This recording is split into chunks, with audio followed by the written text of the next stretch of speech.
Off the heels of an awesome, dare I say, dominant road win for Illinois at Rutgers. Cart, now they get to take on America's sweethearts, Florida Atlantic. And again, dare I say, the winner of this game wins America's heart.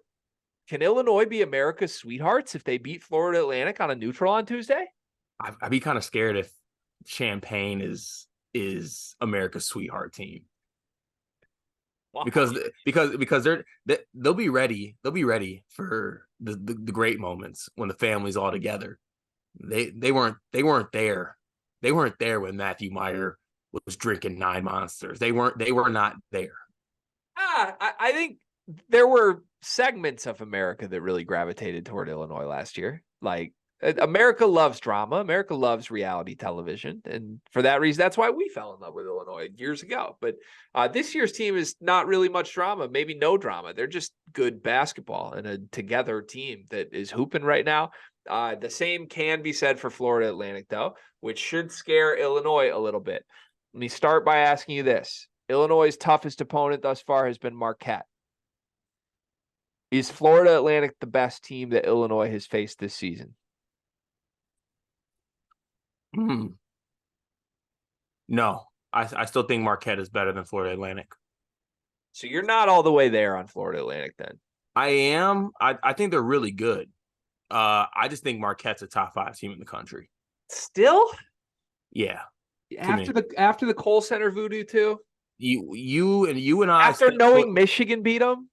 You and I stepped in the Kohl Center. You know what it is about that place. I don't think we can say that about Marquette anymore after the Wisconsin loss. Before it, maybe, but this team's been like surviving. Like they barely survived against UCLA. The Purdue game, yeah, they came back, but they were down 10 early in that game. Like I don't know. I'm not all the way here with Marquette. I thought they should have been a lot more prepared for the Wisconsin game. They got dog walked by Max Klesmit. What are we doing here? They dog walked at the Kohl Center. Okay, fine. This is not a Marquette preview. I'm sorry, Illinois fans. This is Illinois, Florida Atlantic. I think Florida Atlantic is the best team Illinois played. I think right now Florida Atlantic is playing better than Marquette was playing when they played them in November. I will give you that. I don't think there is a team that's playing better ball right now. I mean, I think obviously Arizona and then honestly, maybe Florida Atlantic. I mean, off the Purdue loss, like they're one of like the 3 or 5 teams that are playing the best basketball in the country right now. So Florida Atlantic, elite offensive team. I think that's fair to say at this point. Yes. They're kind of profile-wise, they're kind of the inverse of Illinois. Florida Atlantic is 7th offensively, 37th defensively. Illinois is 53rd offensively and 8th defensively right now. So kind of like a strength against strength, whose strength is going to win game. That's exciting. My big story with Florida Atlantic is that I truly believe to start the season, Elijah Martin was just very hurt. I think he's now very healthy, and I think they look pretty unbeatable. That's my read on this. And at least, look, unbeatable in a sense of like if they play teams in their conference, I don't know who beats them. They are now in Memphis's conference in the American. Those will be fun games. But, I mean, this team just beat Virginia Tech by 34 last week on a neutral. This team beat a Liberty team that, say what you want about Liberty. They're 61st on KenPom. That's a pretty good basketball team. Just beat them by 25 points in the Field of 68 event. This is a team that hung 96 points on Texas A&M, who we really like. 91 points on Butler. Like, I think this offense is going nowhere, and I don't know that Illinois is going to look as suffocating defensively against this team because they have to account for Elijah Martin, which I would assume is Terrence Shannon's responsibility. And then they have to account for John L. Davis. And I don't know who guards John L. Davis in this game.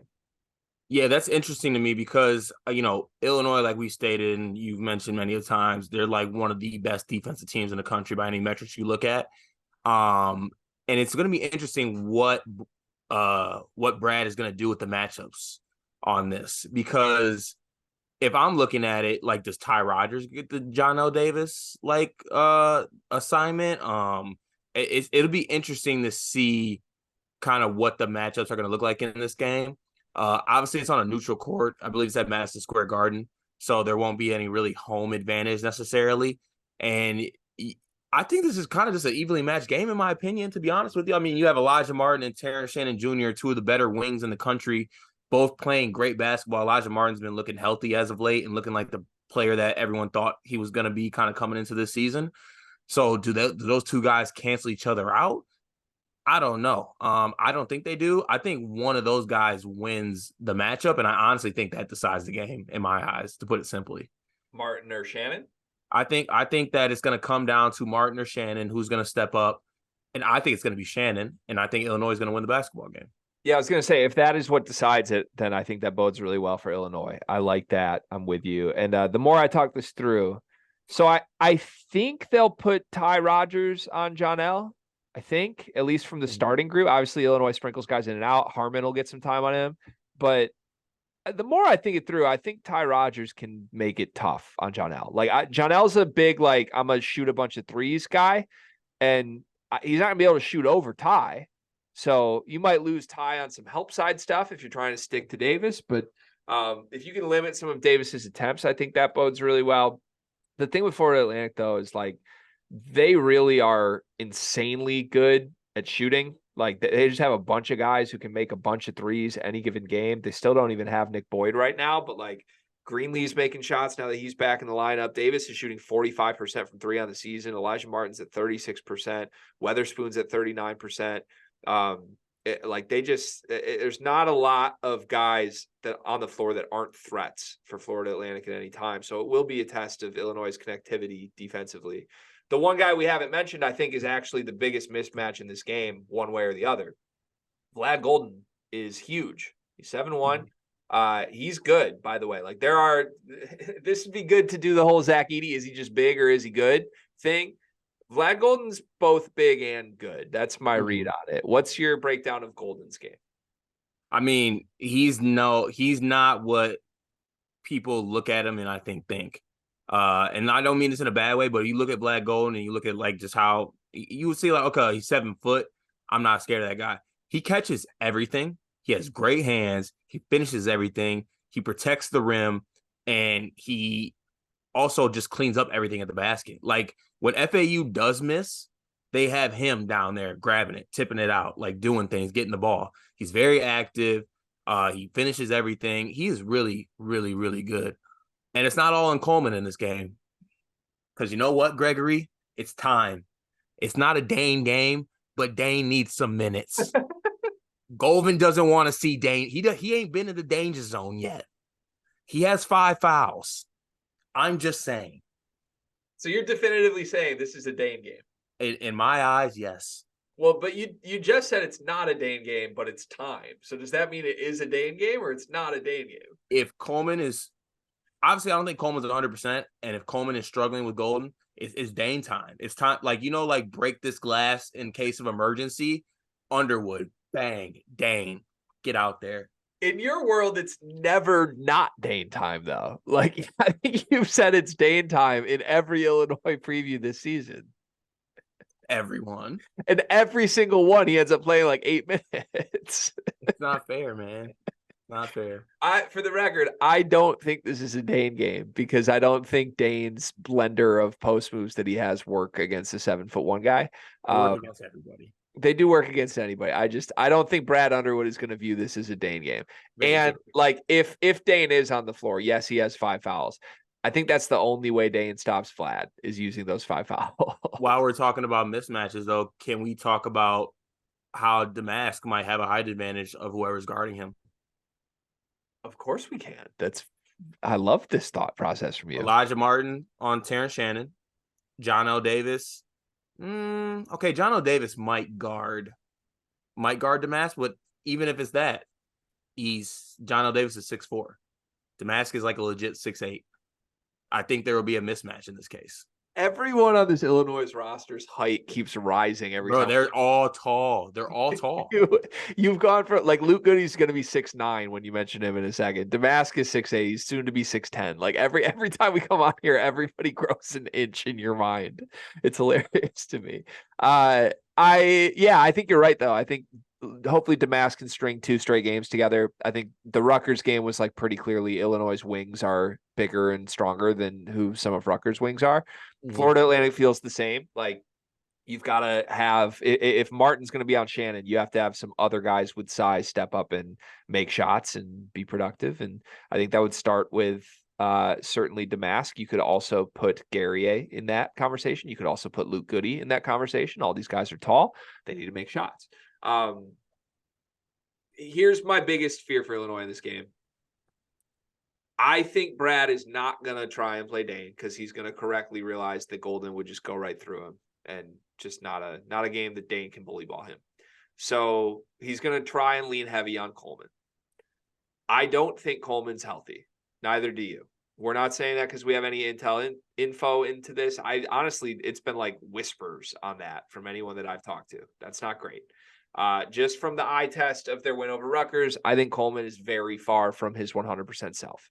So if the biggest mismatch that you could possibly have on Florida Atlantic relies on Coleman Hawkins to make Vlad Golden guard the perimeter, that kind of opens the door for disaster if Coleman's not healthy, right? Right. Yeah, but it does, but I understand the height difference. I really do. And okay, how about this flip side on this? Can Coleman do enough to make Golden work on the other end? I don't know, because he might not be healthy enough. And it's not even speculation for me. I'm just kind of looking at him. And I feel like if you saw the Rutgers game and you seen Coleman healthy, you know he's not fully healthy. You can just kind of tell when you watch a guy. So, I mean, I feel like everything in this game is just flip-floppy because, like, if you give me one reason FAU has a disadvantage or an advantage, I can flip it right back and tell you the Illinois way, which brings me back to, like, my square one point is that it might just come down to Shannon and Elijah Martin and who's going to win that matchup. Yeah. There's just so many fun matchups in this game. I guess we don't know which ones are going to ultimately decide it. It could be anything. We could spend all our time on Shannon Martin. We could spend all our time on Hawkins, Vlad. We could say it's a Dane game. We could talk about Damas for like there's. I think it's pick your matchup. There's a lot of different ways. It'll be interesting to see which coach leans heavier into one way or the other. My strong suspicion is this is a big Coleman Hawkins game. And I don't know if that's good or bad for Illinois right now based on where he's at, but we'll see. All right, prediction time. Who wins this game?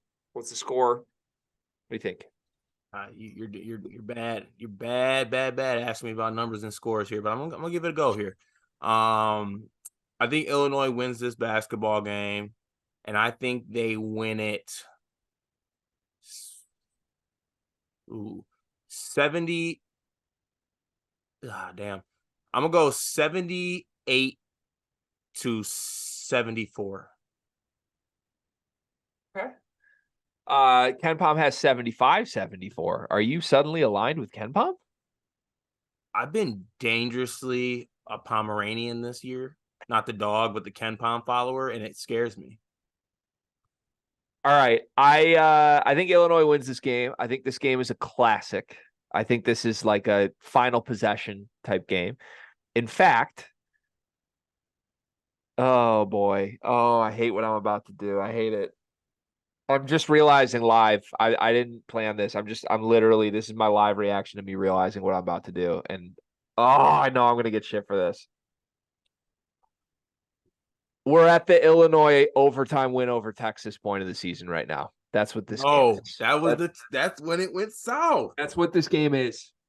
That's what this game is. Look, they won the game. It wasn't that game in Madison Square Garden. Where was that game? Yes, it was. It was in Madison Square Garden on Tuesday, December 6th.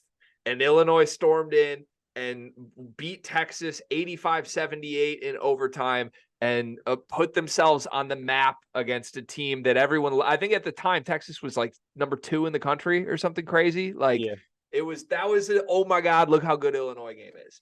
Well, here they are in Madison Square Garden playing America's Sweethearts, a team where Illinois is playing really well. Everybody looks good. And, nothing can go wrong, right? If they win this game, they're on top of the world.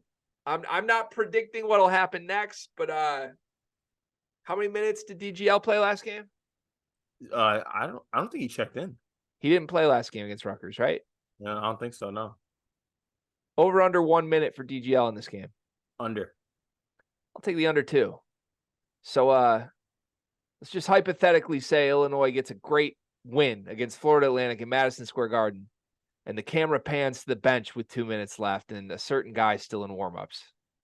You're not seeing any similarities to last season? Are you serious? I refuse to acknowledge it. Not at this point where I'm at with the Illini. I'm sorry. All right. You know this. I'm on the Illini bandwagon. I also am now on record that this is the game script. This is the win you got against Texas, against Florida Atlantic. That's what's coming. This is the script. And then we'll talk about Tennessee when you go on the road to Tennessee 4 days later. Evans. Good luck, Illinois fans. Please don't kill me for what I just said. Please don't. I picked you to win. I love you. ILL.